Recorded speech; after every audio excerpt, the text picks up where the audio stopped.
Já ouvi falar, sim, Rogério. Mas eu não, Conheci? desse desdobramento que você colocou, não. Eu comecei a colocar a gravar, se você quiser fazer a recomendação, porque aqui não pegou na gravação, por favor. É. Para que serve a escola? A editora Terra Mar, é lá de Portugal. A editora, a tradução é portuguesa. E é muito interessante porque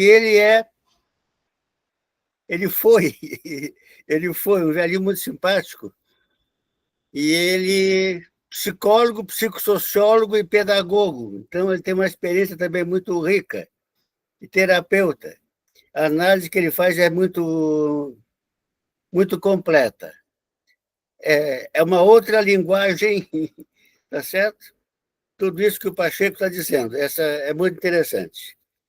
Ok, por hoje está dado o meu recado. Obrigado, um abraço. Eu completo. Posso? Este livro está à venda em Portugal por 12 euros, pode ser comprado online. Ok? É baratinho. 12 euros aqui é baratinho por um livro. Se for um livro bom, então fica mais barato ainda.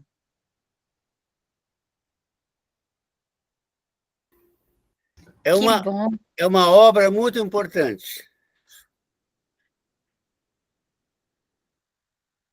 Agradecida, Rogério. O Rogério estava trazendo uma partilha de belezura científica, né, pedagógica e humana, né? Então, vamos trazendo para trazer essas construções de reflexões que estamos fazendo, né?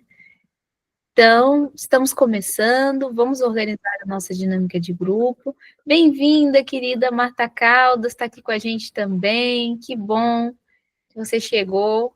Olha, Rogério, ela está perguntando o nome. Se você puder colocar a indicação do nome ali no chat, ajuda, tá? Ou se quiser colocar alguma questão.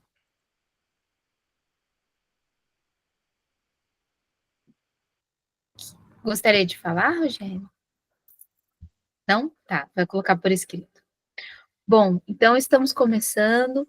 Nós estamos, né, na construção de como sabemos que aprendemos, falamos sobre a construção de currículos e estávamos justamente na nosso último encontro, falando sobre esse desenvolvimento e desdobramento do currículo, de uma construção humanizada, de uma construção de comunidade de aprendizagem, né? E algumas pessoas falaram que gostariam de trazer algumas perguntas, gostariam de trazer algumas questões. Nós estamos fazendo fundamentado a partir de também ver as dificuldades que estão acontecendo em cada localidade, ou os desafios que ocorrem frente a esse desenvolvimento, né, no que sabemos que aprendemos. Então, gostaria de perguntar para vocês se vocês gostariam de continuar esse desenvolvimento a partir do que a gente já está trazendo, que depois temos mais uma perguntinha também, que é o como aprendemos, né? Mas estamos desenvolvendo bem no como sabemos que aprendemos, porque estamos falando sobre como nós podemos demonstrar e evidenciar, né, essa construção da aprendizagem a partir de uma forma, né, humanizadora, de uma forma de comunidade, que normalmente é o que as pessoas não estão, digamos assim, acostumadas pela construção tradicional de educação, que entende-se que o saber aprender está correlacionado a alguma coisa, e não está correlacionado, né, que alguma coisa normalmente é o conteúdo, e não está correlacionado à nossa construção de relação com a aprendizagem, ou seja, de que aprendizagem estamos falando, né? Então, a aprendizagem, ela ocorre como um todo. Bom, então gostaria de perguntar, alguém gostaria de trazer uma dificuldade que está tendo, ou gostaria de trazer uma reflexão de como sabemos que aprendemos a partir de comunidade de aprendizagem? Como vocês gostariam de trazer essa reflexão de hoje, desdobramento, e até, né, se em algum momento quiserem construir o material, porque a gente tem um material em comum, né, tá aqui, vou colocar o documento novamente. Então, acho que o Luiz respirou. Luiz, você quer fazer alguma colocação? Eu queria fazer uma pergunta para deixar aqui para o grupo. Como sabem, eu defendo que o currículo se constrói, não é? O currículo não se dá. Não se dá porque não é nada que esteja feito à partida, não é? O currículo, se forem ver, ao dicionário é uma história de vida. Não é? História de vida. Portanto, não se dá. Não se dá a ninguém uma história de vida já feita. Constrói-se com as características de cada um.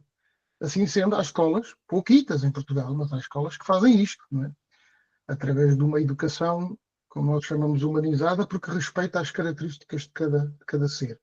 Então a pergunta que eu faço é, se as escolas que fazem isto, que constroem o currículo com os alunos, têm tido melhores resultados em Portugal nas provas externas do que as outras, porque é que se continua a dar o currículo? Não é? Porque é que se continua a dar o currículo? Eu acho que sei a resposta. Não sei se no Brasil é assim, mas acho que em todo o mundo o que se faz mais é dar o currículo, não é? Depois no final da escolarização, saímos todos iguais, né? Todos iguaizinhos, parece uma fábrica de automóvel. É isto. A Tina já está com a mãozinha levantada. Luiz, eu acho que a gente poderia fazer uma galeria dos absurdos, né? Acho que caberia uma galeria dos absurdos. Ouvindo o seu absurdo, eu lembrei de um outro absurdo que eu escutei essa semana. Uma mãe de uma criança que acabou de ir para o Fundamental 2, Fundamental 2 aqui no Brasil, do quinto para o sexto ano, quando a criança vai, ela deve ter uns 11, 12 anos aí, tá? E até o final do Fundamental 1, a criança tem um professor só. Quando ele vai para o sexto ano, no Fundamental 2, ela passa a ter vários professores especialistas, e não pedagogos, né? E não formados para isso, mas sim especialistas.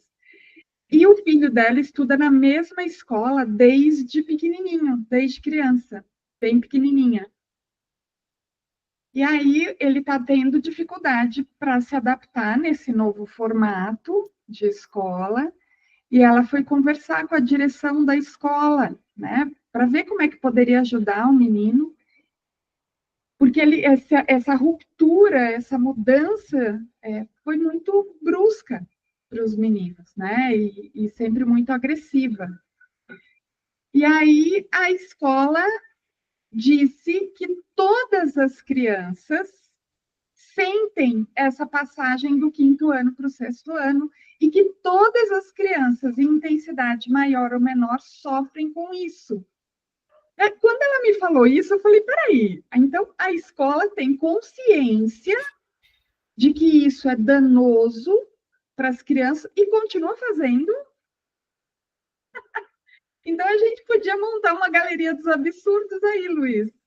Começa com esse do currículo, né, a escola, sobre esse consumo do currículo pronto e a produção do currículo com, né? Então, que absurdo eles continuarem fazendo aquilo. E aí, o segundo ponto, a gente pode deixar aqui essa transição entre o quinto ano do Fundamental 1 para o sexto ano, que é o primeiro do Fundamental 2, que as escolas têm consciência que isso é um absurdo. É isso, foi só uma provocação a mais aí. Isto está um bocadinho desorganizado hoje, mas pronto. Nem peço para falar, nem nada. Mas o que é facto, aqui em Portugal é o mesmo. E igualzinho, todas as escolas têm essa consciência e nos dizem que essa é a dificuldade. Mas não fazem nada para mudar. É tão estranho. Então, queria complementar que, com relação a essa questão, eu vejo, Luiz, que é um problema do ser humano, é um problema de aprendizagem completa do ser humano. Nós temos uma tendência a querer manter um controle sobre as coisas e uma acomodação sobre aquilo que a gente acha que, mesmo não estando bom, nós podemos manter, porque aquilo ali nós sabemos o que é, digamos assim. Só que tudo aquilo que a gente construiu, nós precisamos romper, né? É igual a questão do Piaget, tem que ter o desequilíbrio. Nós precisamos romper as barreiras daquilo que nós pensamos, percebemos, mesmo não estando bom, para a gente poder construir algo novo. Então, essa tendência a se apegar àquilo que já existe, para poder, a partir daí, constituir uma ideia, é uma tendência em geral, não só da aprendizagem com relação à educação, mas na educação isso acaba sendo um pouco mais grave, porque está correlacionado a como nós construímos o nosso comportamento. Então, fica mais visível.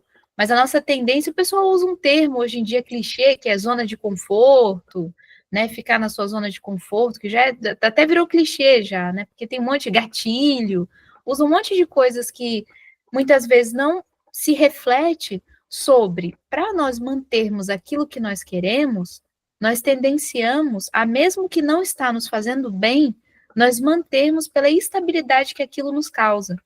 E por isso que, dentro dessa construção de comunidade de aprendizagem, é engraçado, porque nós já vivemos em comunidade e nessa construção há milênios, assim. Só que, quando nós estabelecemos uma sociedade que ela dá um retorno do estímulo-resposta que nós queremos para a forma que nós vivemos, mesmo que seja dolorosa ou nociva, nós nos mantemos nisso porque isso estabelece uma certa, digamos assim, um certo sentido de segurança.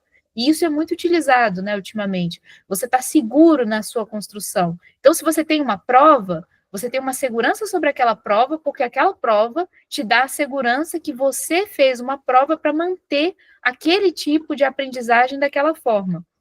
Só que nós sabemos que isso é irreal. É como, por exemplo, nós nomearmos alguma coisa e acreditarmos que aquilo é porque é, indiferentemente se aquilo faz bem ou não. Como aconteceu, nós temos os costumes das regiões, tem aquelas questões dos comportamentos que a gente vai repetindo e mantendo a forma de fazer do mesmo jeito, mesmo que aquilo não esteja fazendo bem, mas é como todo mundo fazia antigamente. Tem um livrinho muito bom para esse também, que eu deixo de reflexão, que é o Fernão Capelo Gaivota, né, do Richard Bach, que ele traz essa reflexão de quando uma das pessoas começa a fazer uma mudança, no caso é uma gaivota, começa a fazer uma mudança, o que causa de diferença nas outras para perceber a necessidade daquilo mudar. Porque tem um comportamento que precisa ser melhorado. Tanto que isso é a lei da evolução. Se tem algo que não está bem, nós vamos percebendo a necessidade de mudar, até conseguir evoluir aquele comportamento que não está bom. Então, eu vejo que é muito importante a gente ter essa ideia realmente de como sabemos que aprendemos numa demonstração de mudança e necessidade de transformação, para que nós possamos evidenciar isso. A Tainara está colocando que esse livro é ótimo. Sim, por favor, Tainara, leia mesmo e fala para eles lembrarem de ser também gaivotas que voam, gaivotas que constroem a sua própria trajetória e autonomia, porque a gente tem que pensar fora da nossa caixinha de segurança. Porque a segurança ela não está em ter uma caixinha. A segurança está em nós sabemos o que nós estamos fazendo. Esse é o princípio da consciência. Quando nós sabemos o que estamos fazendo, nós temos possibilidade de ajudar o meio naquilo que ele também tem. Se nós não sabemos o que estamos fazendo nem o que está acontecendo, como nós poderemos ajudar ou até construir mudança?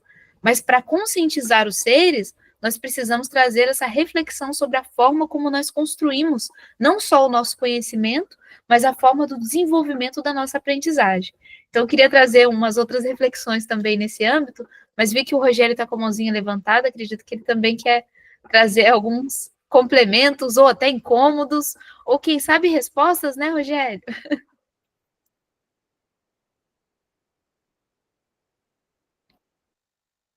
Rogério, o áudio está fechado. Agora está aberto. Tá bem. Veja, Tina, veja os colegas. Eu agora, nos meus estudos, nas minhas reflexões, me preparando para um possível concurso para vir a ser professor na Faculdade de Educação, para poder ensinar tudo que eu não ensinei enquanto lá estive. Veja, a escola é assim. Por quê? Nós não imaginamos outro tipo de escola. Porque desde que nós entramos na escola, é aquele modelo. Tá certo? Então, nós achamos que isso é o natural. Os franceses usam a expressão Alain de Soi. É uma óbvia, né? O filósofo alemão Hegel falava das Bekannte. Aquilo que é super conhecido não é conhecido. Então, é raro em que, em determinados momentos, a pessoa toma consciência disso, como a Tina levantou, entendeu? São poucas as experiências de uma escola diferente, porque algumas pessoas, dada a sua capacidade criativa e imaginativa e reflexiva, pensaram uma coisa diferente.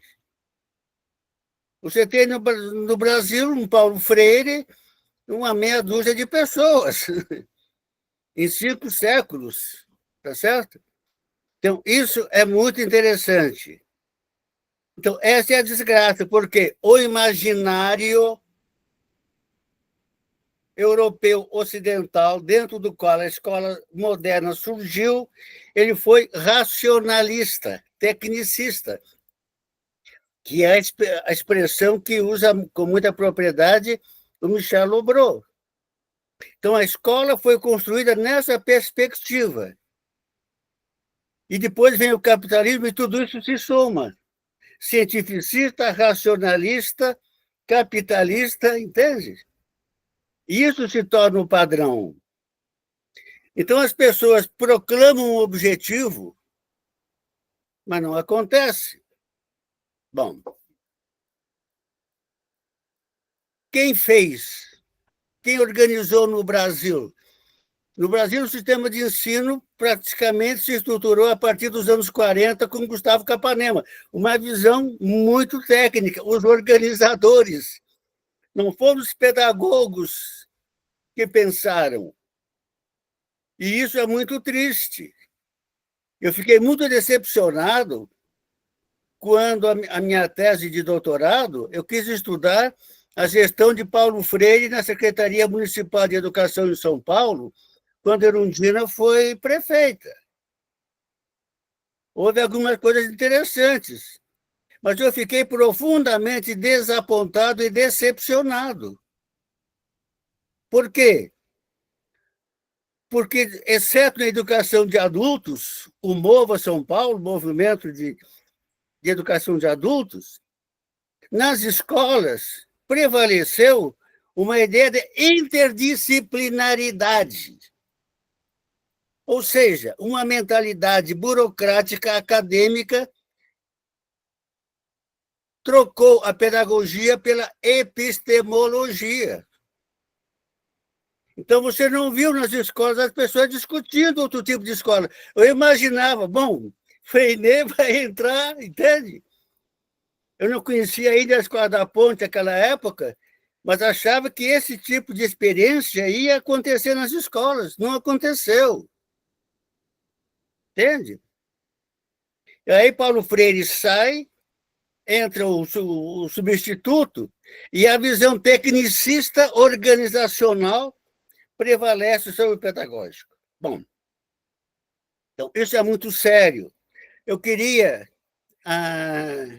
insistir com os colegas no seguinte. Olha o artigo 23 da lei, da nossa lei atual. Vejam bem, o que é que diz o artigo 23? O artigo 23 fala das disposições gerais sobre os níveis e modalidades de educação e ensino. O que é que diz o artigo 23? Olha lá. A educação básica poderá organizar-se em séries anuais, períodos semestrais, ciclos, alternância regular de períodos de estudos, grupos não seriados, com base na idade, na competência e em outros critérios, ou por forma diversa de organização, sempre que o interesse do processo de aprendizagem assim o recomendar. Vejam, isso aqui está no texto da lei, é a confissão do reconhecimento da irracionalidade do que está sendo proposto.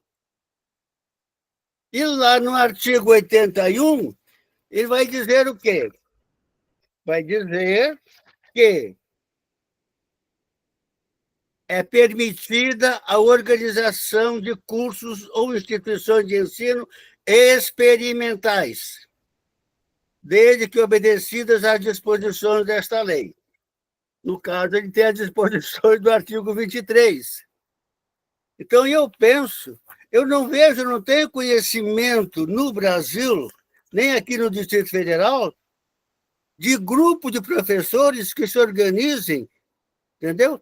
E vão aos conselhos de educação pedir autorização, entendeu?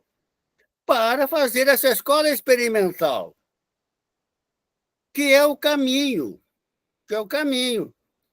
tá certo? Para se fazer uma coisa mais orgânica e fugir desse imaginário efetivo que é efetivamente tecnocrático, tá certo? Que não é humano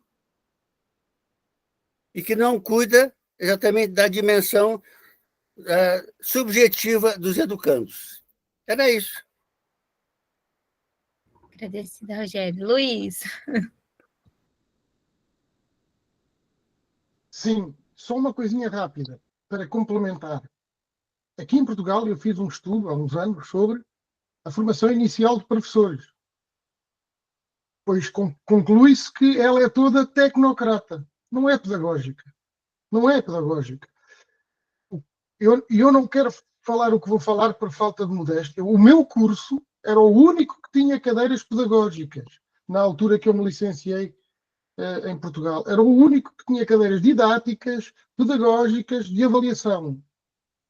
Agora imaginem, aliás, o sistema educativo português ainda está com muitas pessoas que vieram de áreas técnicas, engenheiros a dar matemática, economistas a dar economia, não é? Ainda está com muita gente. Os cursos de formação de professores não são assim tão antigos, mas são muito, muito virados para a questão técnica do ensino. E enquanto assim for, nós, nas escolas, vamos ter muita dificuldade em tentar que as pessoas percebam que há aqui um conjunto de outros critérios e outras variáveis que são tão ou mais importantes neste momento. Não sei se no Brasil é o mesmo, eu não estudei as formações. O Brasil é um mundo de formação inicial de professores, com certeza. Aqui não, hoje é um pouco mais, mas na minha altura eram poucas as universidades. Uma para cada área, talvez, não é? E assim estamos com muito trabalho por fazer.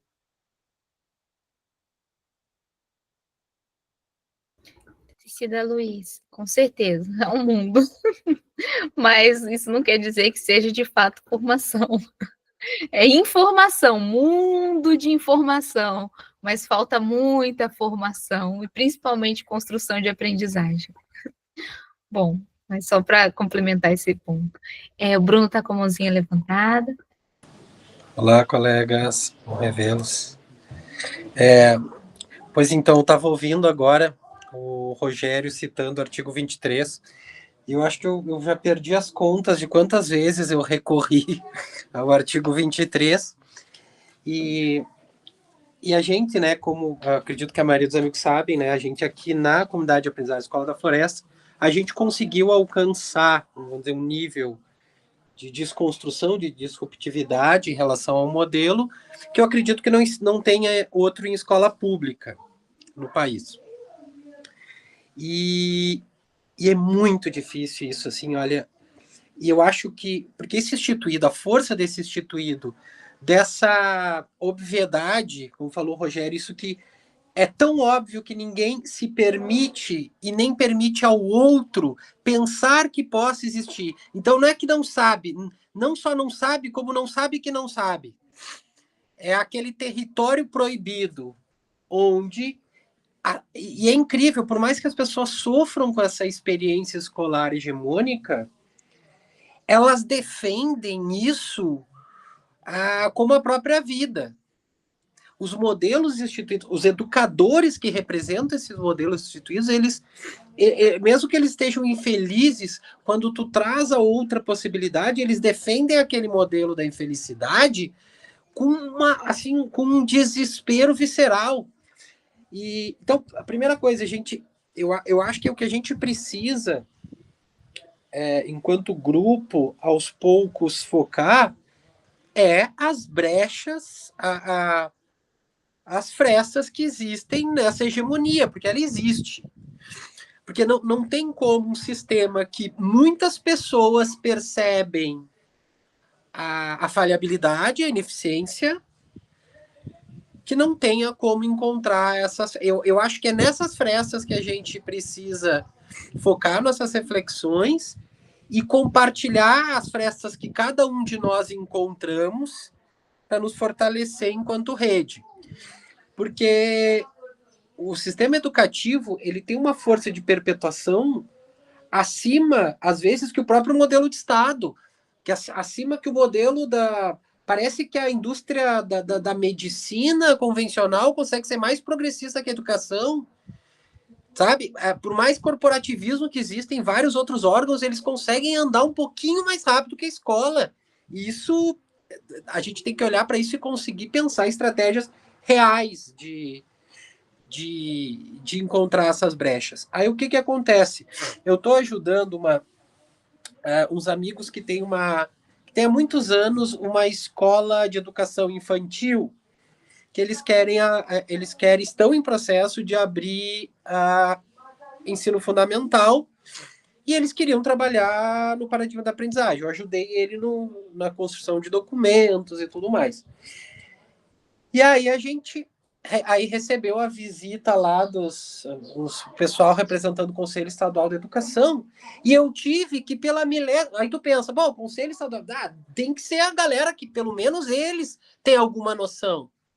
Eu tive que citar o artigo 23, eu tive que mostrar que era possível se organizar por ciclo, tudo. Então, a realidade é que até hoje eu não cheguei em nenhum lugar administrativo, em nenhuma esfera dentro da educação, que as pessoas entendessem um pouquinho da lei. Eu não falo nem de pedagogia. É uma tradição conservadora que eles reproduzem de um para o outro e eles falam com status de verdade como se existisse lei. Eles dizem, não pode fazer isso. Tá, segundo qual artigo e qual lei? Mas não sei, porque... E sabe, só que é desesperador, porque é uma coisa assim, tu tá em terra de louco e não importa o que tu fale e tu mostra, e tá aqui o artigo, tá aqui as referências da educação, e é impressionante. Aí foi, as visitadoras lá, eu tive que explicar tudo, olha, é isso, aquilo.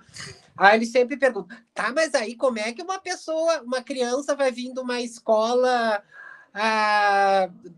seriada para outra escola, como é que vai acontecer essa transição? E eu tô aqui na LDB, a instituição que recebe, é obrigado a fazer essa conversão, não lembro como é que eu não pronuncio, sabe? Aí foi os documentos para eles analisarem lá, aí voltou as correções.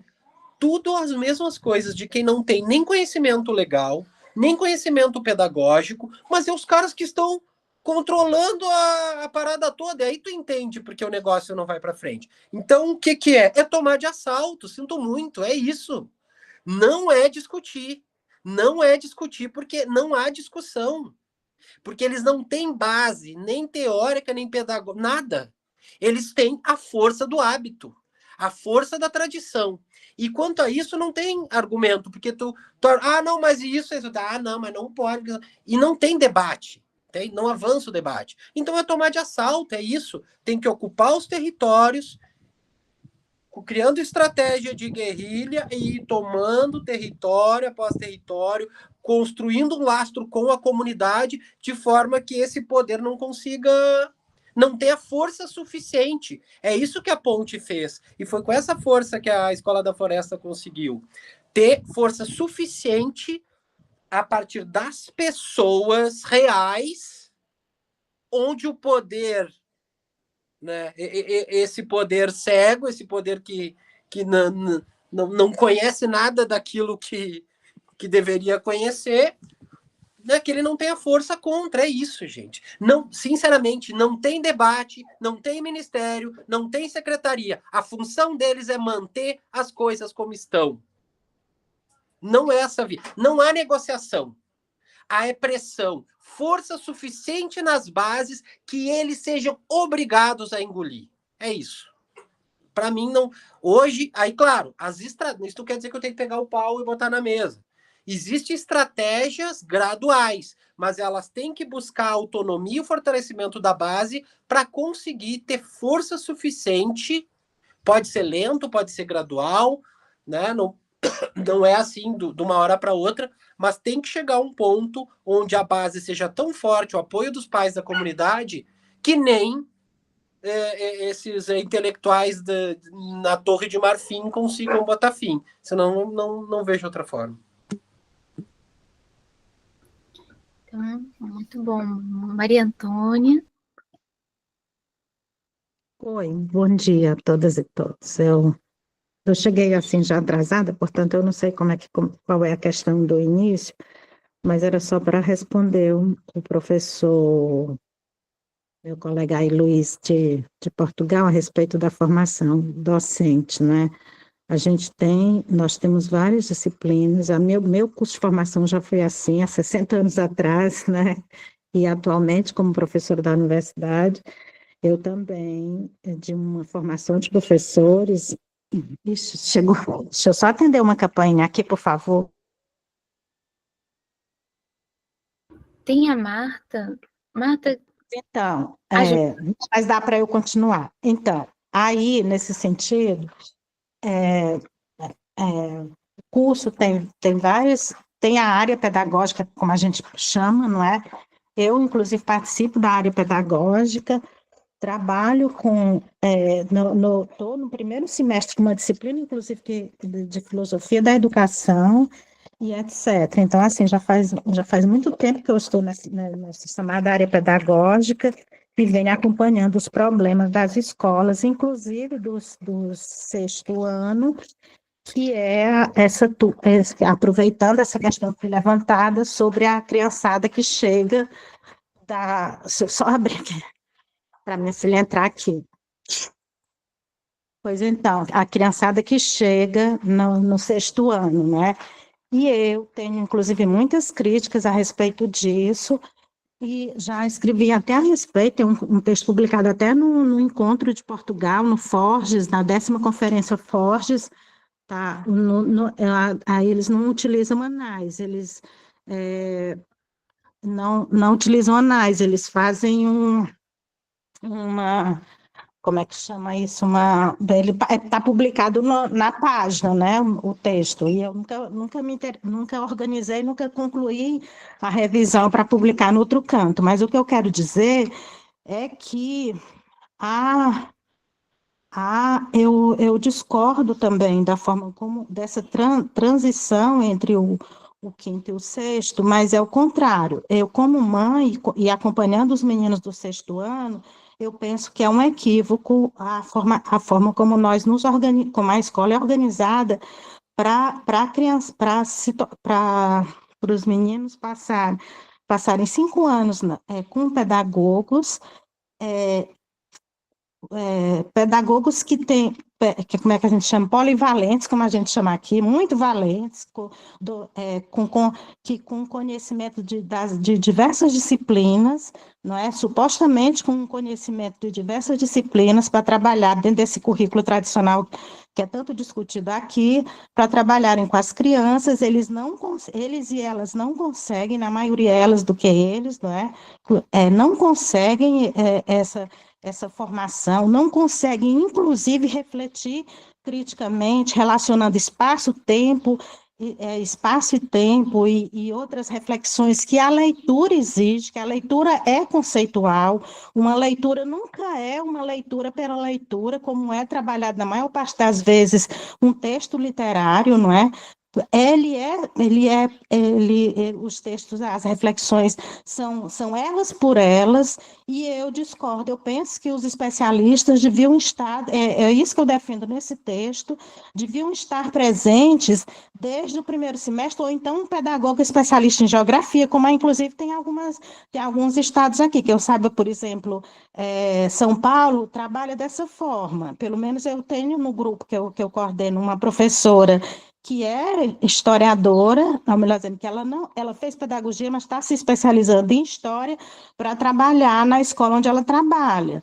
Aí eu não tenho certeza nesse momento para dizer se ela trabalha no setor público ou no setor privado, mas ela ensina só história no Fundamental 1, né? Do primeiro, parece que ela ensina 2 turmas, se não falha a memória, é segundo e terceiro, e ela ensina só história.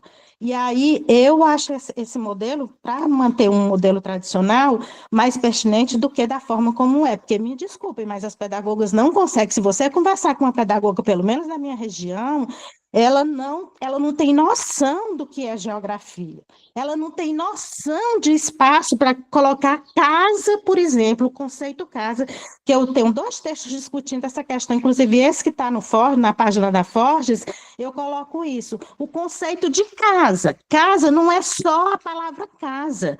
Casa, ela tem toda uma teoria em torno do conceito. Ela é ela é gramatical, mas ela é histórica, ela é geográfica, ela é sociológica, ela é filosófica.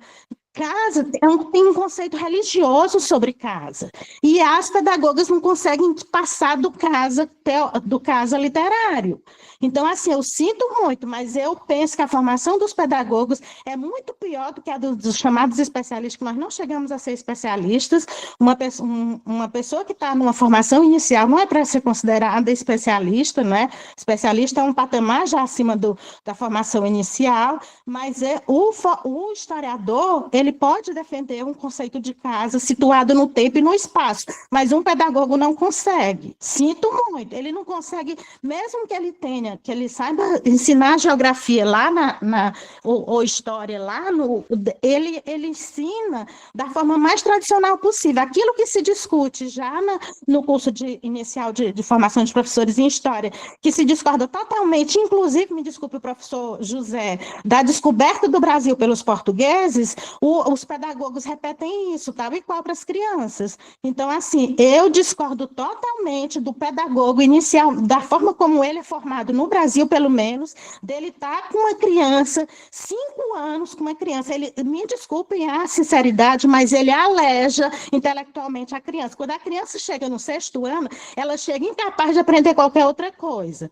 Chega incapaz de entender os conceitos desses outros campos, porque ela simplesmente é como se fosse passado um véu na aprendizagem da criança. Então, assim, eu penso que esse mal, inclusive, que é muito pertinente aqui na nossa região, prefeituras contratarem pedagogos no lugar de historiador e no lugar de geógrafo e no lugar de matemático, só para manter o português e a matemática até o 8º ano, que é para manter a nota, aquela nota que a prefeitura quer que mantenha. Tem prefeituras que fazem isso, e eu sei, e de cor, por causa da pesquisa que eu fiz, e eu lamento muito, e eu já sugeri que isso fosse denunciado no Ministério Público, porque simplesmente as crianças não estão tendo direito a um currículo, esse currículo que o professor Rogério falou aí, que devia ser interdisciplinar, multidisciplinar, qualquer disciplinar que fosse, mas eles não têm praticamente nada. Uma criança de 6º ano, você bote ela para ler qualquer texto de história, de geografia,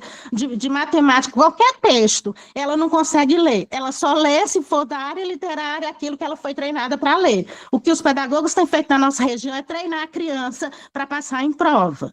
Então, assim, isso é lamentável, muito lamentável. Eu já teria denunciado, inclusive ontem, para fechar minha fala, que eu sei que eu já passei do limite, ontem nós passamos a semana num encontro de ensino de história, e ontem o professor que veio palestrar para nós, ele sugeriu que a gente pode tensionar matérias para o Conselho Nacional de Educação, e eu saí de lá com essa determinação. Vou entrar em contato com o Ministério da Educação e tensionar algumas questões relacionadas a isso, porque as crianças simplesmente estão sendo alejadas do ponto de vista do direito que elas têm à educação. Numa escola tradicional, se a gente tivesse uma escola tradicional, não estaria do jeito que está. Nem isso a gente tem. E a gente não pode chamar isso que está sendo feito no Brasil, ou pelo menos na região que eu moro, de escola tradicional. Você chama de qualquer coisa, porque não é, por exemplo, a escola que eu tive, que foi de um conteúdo multidisciplinar. A escola que eu estudei nos anos 70, no ensino fundamental 1, era um conteúdo multidisciplinar. O que nós temos hoje não é. E são treinos, se treina aqueles dispositivos para passar em prova. É só isso que as crianças estão tendo. E isso aleja intelectualmente as crianças. Repito, no 6º ano elas chegam incapazes de ler qualquer outra coisa. Obrigada, gente. Desculpa aí, porque isso realmente mexe demais comigo. Já tentei escrever, meu projeto de residência pedagógica foi em cima disso, foi para discutir, para pesquisar leitura e escrita, a partir do 6º ano, que é onde a gente tem acesso, para ver quais eram os problemas que as crianças tinham, porque que elas não estavam conseguindo. Então, assim, eu não estou dizendo à toa, não. Eu fiz uma pesquisa sobre isso. Obrigada. Um desabafo da Maria Antônia, com reflexões sobre o que a gente está vivenciando, né? É difícil mesmo, mas vamos encontrar também as soluções, né? Mesmo que sejam difíceis. Eu estou com um pouco de dificuldade de internet aqui, mas a Marta tinha levantado. Você está aqui comigo? Estou aqui, Zizi. Oi, gente, feliz ano novo. Faz tempo que eu não vejo vocês. Saudades. Eu vou aumentar aqui um pouquinho o volume, estão me ouvindo bem? Então, eu entendo bem o que Maria Antônia traz, contudo, eu queria destacar que a gente começou falando, né, e Luiz trouxe bem para a gente a questão do currículo, que ele é dado, mas que, de fato, deve ser construído. Mas como construir se aquele profissional não sabe, de fato, o que está fazendo? Então, assim, eu pego um pouco da fala da Maria Antônia com relação à nossa formação, mas discordo dela também, porque eu sou pedagoga e eu sei muito bem a definição de cada área, então, mas passa pela nossa formação. Para quem não sabe, eu fui aluna de Rogério Córdova lá na UNB, Faculdade de Educação, então, digo que tive um certo privilégio nessa formação, mas eu quero trazer aqui a questão da consciência que também Zizi citou. Então, juntando um pouco de cada um, passa muito por cada ser humano se conscientizar do que está fazendo e por que está fazendo, o que escolheu. Muitos colegas entram no campo da educação, principalmente aqui em Brasília, por conta do concurso público, por conta de uma certa estabilidade e não por uma questão de compromisso, não por uma questão de consciência, mas por uma questão de sobrevivência, né? E isso não é observado. Então, é mais fácil aprender a treinar do que pensar. E a gente está aqui batendo na tecla do como se aprende e como se constrói currículos. Mas, para que isso tudo flua, é preciso que a gente conheça as leis. Então, é muito interessante, porque desde que eu comecei a trabalhar com o Pacheco, ele trazia essa questão da legislação como um pré-requisito, a gente precisava conhecer.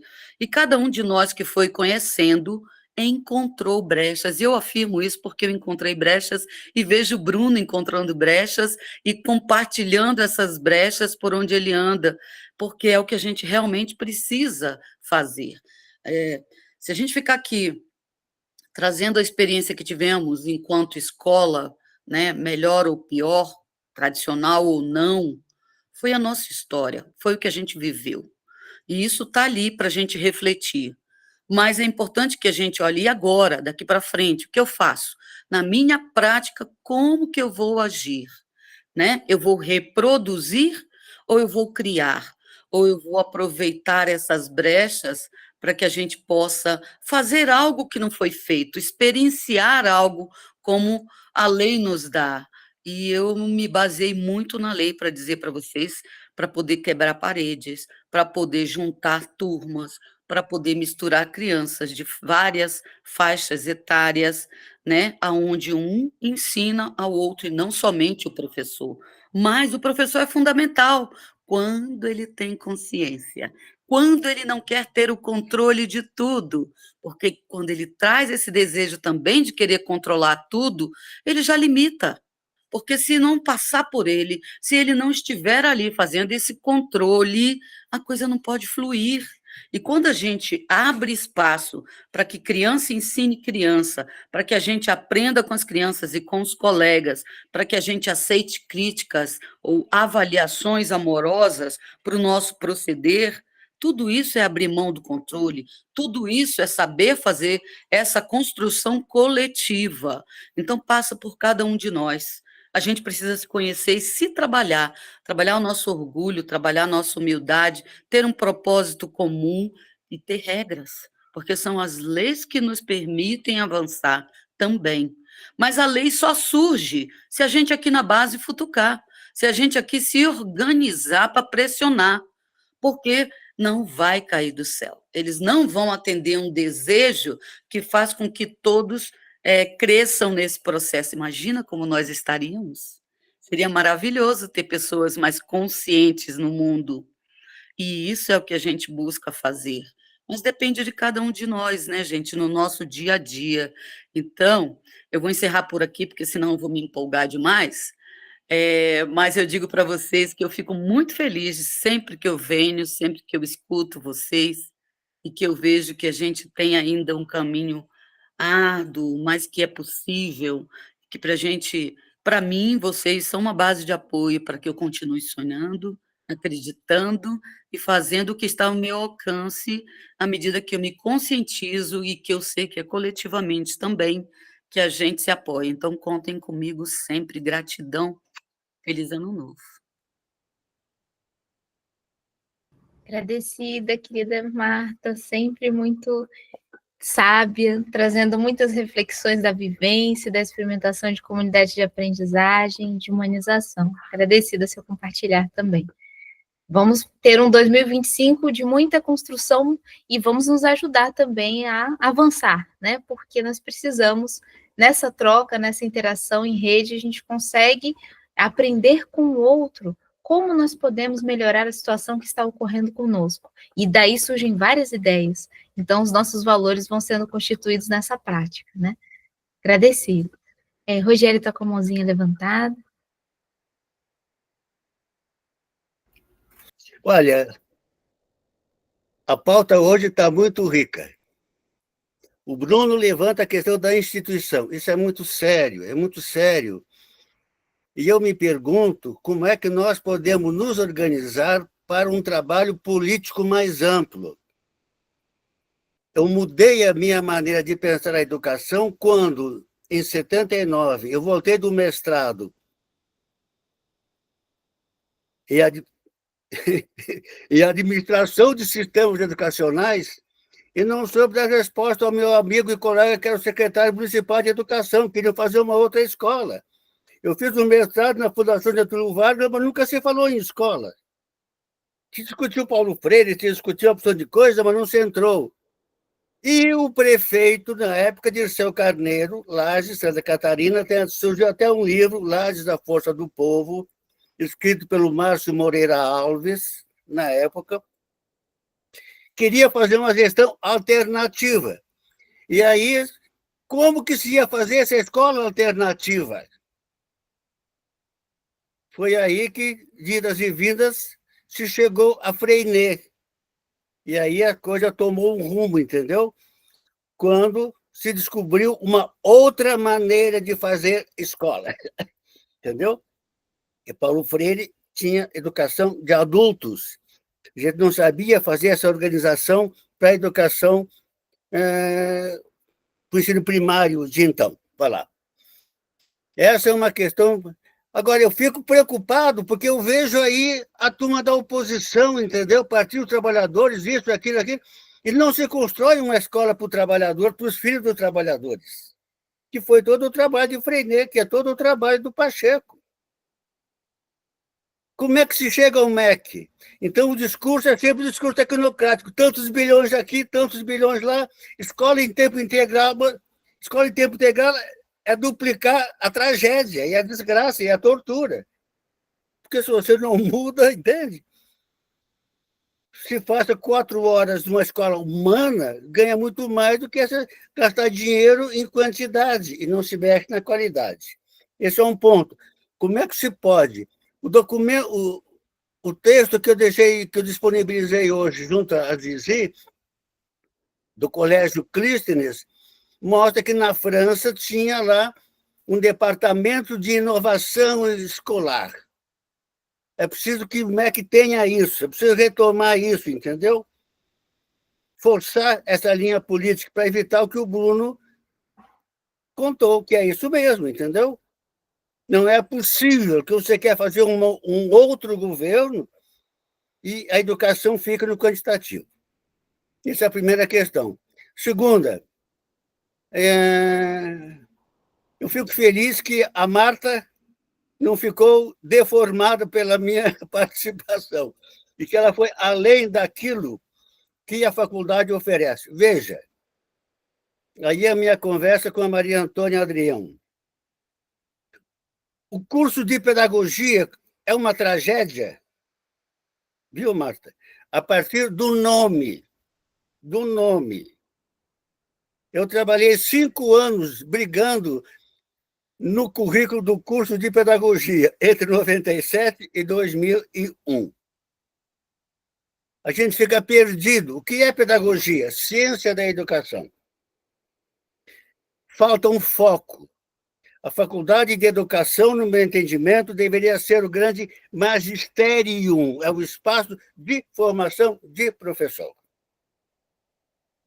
E a formação do professor é baseada na docência. Docência. A docência tem 2 dimensões, as minhas reflexões atuais. A primeira dimensão é a dimensão pedagógica, no sentido estrito, que é a construção das relações pessoais, interpessoais do professor com seus alunos e do grupo, a formação, a gestão da classe, a gestão do grupo, a construção do ambiente humano. Isso, para mim, é a pedagogia, que não se ensina. Ninguém ensina Freinet, ninguém ensina a Escola da Ponte, raramente Montessori. Você tem noção disso na disciplina de História da Pedagogia, mas não se pratica isso. A ênfase é Piaget, Vygotsky, Vallon, psicólogos, sociólogos, Bourdieu, mas não se conhece em pormenor o trabalho dos pedagogos. Um livro obrigatório seria A Escola com que Sempre Sonhei e Não Sabia que Existia. Esse é o livro, o manual da pedagogia, da formação pedagógica. Como é que se organiza a classe numa perspectiva humana?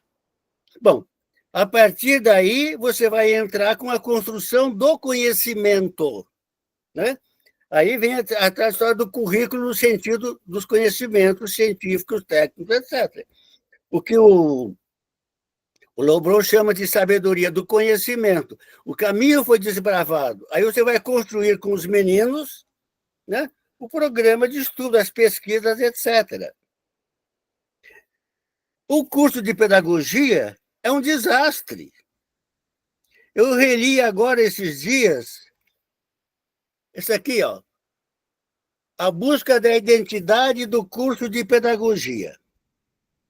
No INEP, aqui no Brasil, Instituto de Estudos Pedagógicos, em 1984, foi feito um seminário. Compareceram os 40 luminares da pedagogia da academia de então. Gente, é um desastre. Porque o curso de pedagogia nasceu torto e nunca acertou o ponto. Entende? Porque ele nasceu formando o professor, o administrador, o inspetor, o isso, ou aquilo, entendeu? Os ditos especialistas. E o evento terminou e continua. Em 2001, 2002, saiu um parecer sobre a formação do curso dito de pedagogia. Depois de lá já saíram mais 2, mas nunca se fala em curso de docência. Enquanto não se pensar na docência, na formação para docente, né? Então, essa coisa do pedagogo é uma coisa frouxa. Se você pergunta o que é um professor, todo mundo sabe. O que é um médico, todo mundo sabe. Se você pergunta o que é um pedagogo, o que é um pedagogo? O que é um pedagogo? Entende? Então, essa, para mim, é uma questão fundamental. Você vai ser docente. Como docente, você tem que construir as relações e depois introduzir os meninos no campo do conhecimento. E é bom, aí você constrói, né? Vê como é que... Eu espero que a Marta... Precisamos conversar, Marta. Eu quero ver o teu relato da escola, da tua escola. Como é que você fez? Isso é extremamente importante. Entendeu? Para dar pistas aos outros, como é que pode acontecer. Você já escreveu, Marta? Então, eu vou ficar no teu pé agora, entendeu? Porque isso é fundamental. Essa é uma contribuição que a pós-graduação nunca deu, porque doutorado nenhum dá isso. São estudos teóricos, tecnicistas, entendeu? Coisas interessantes, mas não tocam no essencial. E o essencial é isso, o que você conseguiu fazer na sua escola, que é fundamental. Por hoje está bom, muito obrigado. Desculpe, pessoal. Mas veja, Zizi, a gente precisa conversar, o grupo aqui e com o Pacheco, como é que se pode fazer uma moção para trabalhar junto ao Ministério da Educação e junto às prefeituras de oposição. Não adianta você querer converter o governador de São Paulo, nem o de Minas, nem o de Santa Catarina. Mas você tem prefeituras, você tem espaços, o Nordeste inteiro, onde há governantes que, teoricamente, proclamadamente, são de partidos que têm uma outra proposta de sociedade. Então, tem que ir além desse discurso de escola, aumentar o tempo de escola e gastar bilhões. Nós precisamos gastar mais cérebro e menos bilhões. Porque enquanto não mudar a relação, você pode botar 50% do PIB para a educação, o fracasso vai ser o mesmo. Você não vai conseguir, porque o problema é qualitativo, está na relação. Bom, só para uma alô, muito bom, Rogério. Realmente, a aprendizagem ocorre por relação. E por isso mesmo que nós temos dificuldade, porque as relações humanas é o nosso maior potencial e a nossa maior problemática. Bom, nós já passamos o nosso tempo. Aí eu gostaria de confirmar com vocês gostariam de fechar mais 5 minutos para poder fazer um fechamento? Eu vi que o Bruno estava com a mãozinha levantada, a Marta também. Ou gostariam de passar para o próximo encontro? Tudo bem, 5 minutos para fecharmos a colocação de hoje? A Marta, não sei se ela queria confirmar com o Rogério, que o Bruno deve ser uma questão de complemento também. Marta, você quer fazer alguma colocação? Eu passo para o Bruno, que daria o fechamento sobre complemento. Ok, só para dizer que a gente tem 2 trabalhos, né? Um do professor da UNB que me acompanhou, Alexandre, em que ele fez um livro e muitas das coisas ele se baseou no trabalho que ele fez na 115, entrevista comigo, ele pediu até que eu lesse, e nós temos um jovem de Petrópolis, não sei se vocês lembram, é um colega nosso. Diego. Não é o Diego, tem mais um. Ele É o fez Conrado. Conrado, verdade, é Diego Conrado. Ele fez o TCC dele também baseado nessa experiência de tutoria da 115, então é fato que não está tudo lá, mas o que o Bruno faz é muito semelhante ao que eu fiz, encontrar as brechas da lei ou a própria lei para fazer o que a gente quer fazer, porque a lei está aí e a gente não usa ela pela força do hábito, do costume, está aí, mas não pela lei, né? Então, só destacando isso. Mas é um bom tema para se escrever. E bom estar com vocês. Beijo. Agradecida, querida Marta. Bom, Bruno, está com a mãozinha levantada. Sim, acho que primeiro, eu acho importante valorizar todas as esferas de ação e valorize, acho importante as pessoas que querem por dentro do instituído, das instituições, seja Ministério da Educação, ou Secretaria de Educação, fazer essa movimentação. Então, acho importante, não é ou, mas mas o que eu tenho visto é que, primeiro, a gente vive um descolamento, né? Tem a universidade ali produzindo teoria, inovação e discurso, e a prática do chão de escola, isso não se conecta. Acho que é um dos primeiros problemas que a gente vive. E esse descolamento, eu acho que uma das maneiras de intervenção nessa realidade é a partir de uma mudança estrutural, não das ações, mais ações desde baixo do que desde cima. Aí a gente vê o caso, por exemplo, que o Rogério citou. O Paulo Freire, que é o Paulo Freire, não conseguiu. Paulo Freire não conseguiu quando foi para a secretaria. Então, o que a gente precisa? É intervir na realidade no chão de escola. Começar desde baixo, porque o instituído ele se processa em função da sua permanência enquanto instituído. Se a gente quer uma força instituinte, a gente precisa ir a partir dos territórios. E a partir desse território, porque a lei, nós já podemos. A LDB, ela já dá margem para a gente fazer tudo aquilo que a gente gostaria. Não há impeditivo legal. Então, já dá. Por que a gente não consegue levar isso à prática? Por causa dessa tradição, esse conservadorismo por costume, que não tem nem base legal, nem base teórica. Então, eu acredito que, agindo desde baixo, desde o território, e trazendo essa força que a LDB dá, dando essa liberdade, essa autonomia das escolas, conseguir fazer esses espaços desde baixo, para mostrar que é possível. Eu acho que existe uma questão muito forte que é mostrar que dá.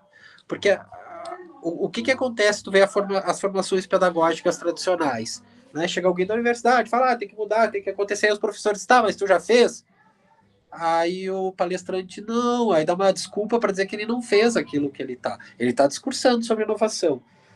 Então, quando a gente começa a criar territórios que dizem, não, nós fazemos, é possível, está aqui. Isso vai criando desde baixo um movimento que resgata uma esperança na possibilidade que existe caminhos para isso. Só que são movimentos muito duros, porque eles têm que lutar contra séculos desse conservadorismo arraigado nas instituições como um todo e nas pessoas, né, que acham que não pode fazer por ciclo, não pode fazer um currículo emergente a partir do interesse de aprendizagem dos estudantes. Então, eu entendo que a força de potência, mesmo que precisamos sim pessoas que queiram debater em nível de ministério, o que a gente precisa é ocupar as escolas. Ocupar as escolas e respaldado pela legislação, dizer que é possível, que nós vamos fazer e buscar força nas pessoas. A Escola da Floresta conseguiu fazer o que fez porque buscou, não nas secretarias, a gente buscou, foi um efeito cavalo de Troia, a gente entrou para dentro da escola, quando viram o tamanho do que a gente queria fazer e quiseram nos tirar, já não dava.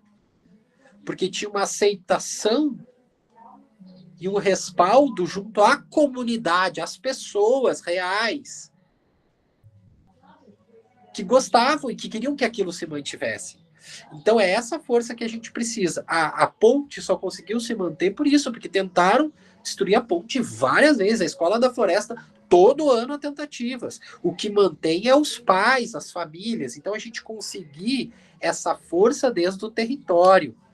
Né? O modelo até de Estado da modernidade, ele é esse modelo das grandes soluções, das metanarrativas, da solução desde cima, de lá, e não a partir do chão, a partir do território, o território reivindicar o direito a pensar a educação a partir das suas características, das suas peculiaridades. E esse tensionamento a partir de baixo é o que vai dar força, inclusive, para que futuramente a gente consiga intervir, aí sim, em secretarias e ministérios. Mas hoje em dia, todas as ações que vão para lá, eu imagino eu nunca vi detalhes sobre esse estudo que o Rogério fez. Eu tenho muita curiosidade também para conhecer mais sobre o trabalho do Paulo Freire na Secretaria de Educação, mas certamente ele caiu naquela teia de conservadorismo, de força política e de favorecimento de pessoas. Isso não pode, porque o prefeito, porque o vereador, porque o secretário, e tu entra nessa lama de poder que te congela dentro dessa estrutura, quando tu tenta desde cima. Então, eu só queria, para terminar, a gente passou do tempo, é isso. A questão de ocupar os territórios e mostrar que é possível a partir de exemplos reais de uma outra educação. Exemplos palpáveis, que diga, tá aqui, estamos fazendo, temos forças, temos famílias, temos comunidades, temos vizinhos, temos educadores, né? Estamos fazendo, as famílias estão gostando, o que nos impede? Estamos respaldados pela lei, as famílias estão gostando, por que a gente não pode? E com essa força a gente vai mostrando que é possível e vai tomando mais territórios. E a partir dessa organização, desses núcleos, desses territórios, a gente fortaleceu uma rede, aí sim, para conseguir avançar em esferas governamentais e administrativas. Agradecida, Bruno. Agradecida a todos. Estamos numa boa construção, então nos encontramos no próximo sábado para continuar e ver o que podemos fazer, né? Vieram várias propostas. Vamos trazer essa construção continuada, né? Nós estamos nessa continuação. Um grande abraço a todos.